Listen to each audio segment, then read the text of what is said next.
আসসালামু আলাইকুম প্রিয় বন্ধুগণ, আজকে আপনাদের মাঝে নতুন একটি শিক্ষণীয় কাজ দেখাবো। দেখেন বন্ধুগণ, এই গ্যাসের চুলাটার কোন জায়গায় কালো হয়ে গেছে, এরকম যদি কালো হয়ে যায় তাহলে কিন্তু খুবই রিস্কের। তো আজকে আপনাদের দেখাবো। দেখুন, এই গ্যাসের চুলা যখন এইরকম জায়গায় কালো হয়ে যাবে, সেটা হোক গ্লাস অথবা স্টিলের চুলা, এরকম জায়গায় কালো হয়ে গেলে মনে করতে হবে যে গ্যাস কোনো ওখান থেকে মেশিন দিয়ে গ্যাস লিক করে। দেখুন, এই যে একবারে তলা কালো হয়ে গেছে, দেখুন তলা একবার কীরকম কালো হয়ে গেছে, তার মানে ওখান থেকে আগুন জ্বলতেই থাকে। তো ওখান থেকে যদি গ্যাস লিক করে তাহলে কিন্তু অ্যাক্সিডেন্ট হওয়ার সম্ভাবনা আছে। তো কী কারণে হয় দেখুন, এই নজেলটার এখানে যে স্প্রিং থেকে স্প্রিং কিন্তু পুড়ে গেছে, ওখান থেকে আগুন লিক করতো এই জন্য। তো দেখুন দেখাচ্ছি, এই যে বার্নার, এটা হচ্ছে বক্কা বার্নার কয়। এই বার্নার যদি নষ্ট হয়ে যায় অথবা ভিতরে জং ধরে যায় তাহলে কিন্তু এই যে দেখুন, এর পিছন দিয়ে গ্যাস আর সামনে যেতে পারে না। এই যে দেখাচ্ছি, দেখুন এর পিছন দিয়ে কিন্তু গ্যাস এই ছিদ্র দিয়ে সামনে যেতে পারে না। নষ্ট হয়ে গেলে অথবা ভিতরে জং চলে আসলে সামনে যেতে না পারলে ওই ছিদ্র দিয়ে কিন্তু এই যে ছিদ্রটা দেখালাম, দেখুন এই যে জায়গাটা দেখা যাচ্ছে, এখান থেকে কিন্তু গ্যাস সাপ্লাই দেয়।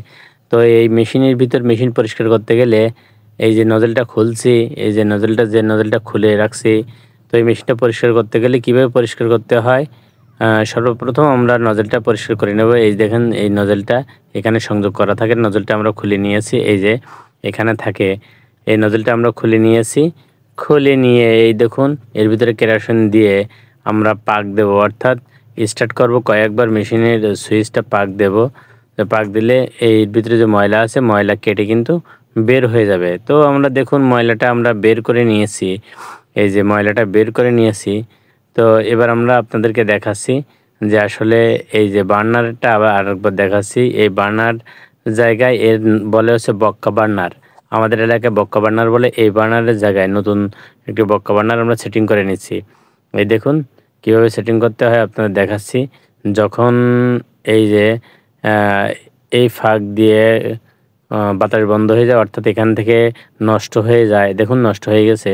তো বাতাস বন্ধ হয়ে গেলে বা নষ্ট হয়ে গেলে তখন কিন্তু এই নজলগুলো পুড়ে যায়, এই নজলগুলো নষ্ট হয়ে যায়, আর আগুন কিন্তু চুলার বডিতে চলে আসে। তো এজন্য আপনাদেরকে দেখাচ্ছি যে যখন আপনারা চেঞ্জ করবেন তখন পুরো নজল সহ, অথবা নজল যদি ভালো থাকে পুরো চুলা ওয়াশ করে নেবেন।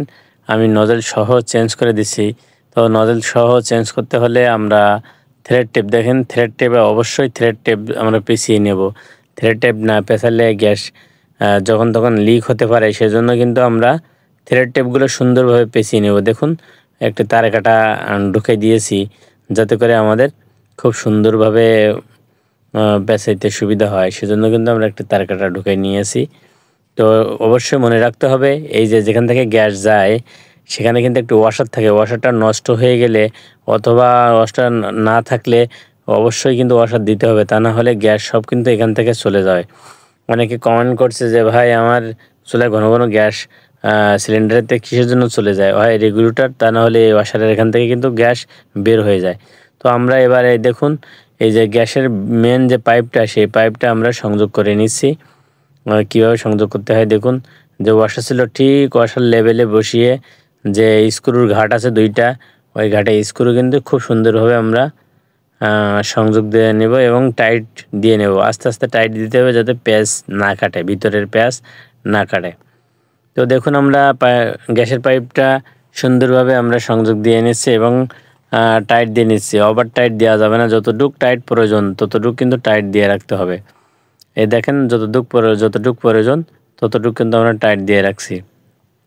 এই যে তারপরে কি করতে হবে, এই যে দেখুন ড্রাইভার দিয়ে একটু জোর খাটায় টাইট দিতে হবে। তো এভাবে আমরা যদি টাইট দেই তাহলে কিন্তু আর কোনো সমস্যা থাকবে না। তো দেখুন আমরা সুন্দরভাবে তো টাইট দিয়ে নিয়েছি। তো এখন আমরা দেখব যে আসলে সব কিছু হয়ে গেছে, আমাদের ম্যাগনেটে কাজ করে কিনা। তো ম্যাগনেটটা ফায়ার করে দেখব। এই দেখুন ম্যাগনেটে কাজ করছে, এই যে ম্যাগনেটে কাজ করতেছে, তার মানে আমাদের ম্যাগনেটে কিন্তু কাজ করতেছে, তার মানে আমাদের ম্যাগনেট সাইডও ঠিক আছে। এবং ওয়াশ করার পরে এবার আমরা যে কাজটা করবো সেটা হচ্ছে ইনপুট যে পাইপটা থাকে গ্যাসের পাইপ, সেই পাইপটা আমরা সংযোগ করে নেব।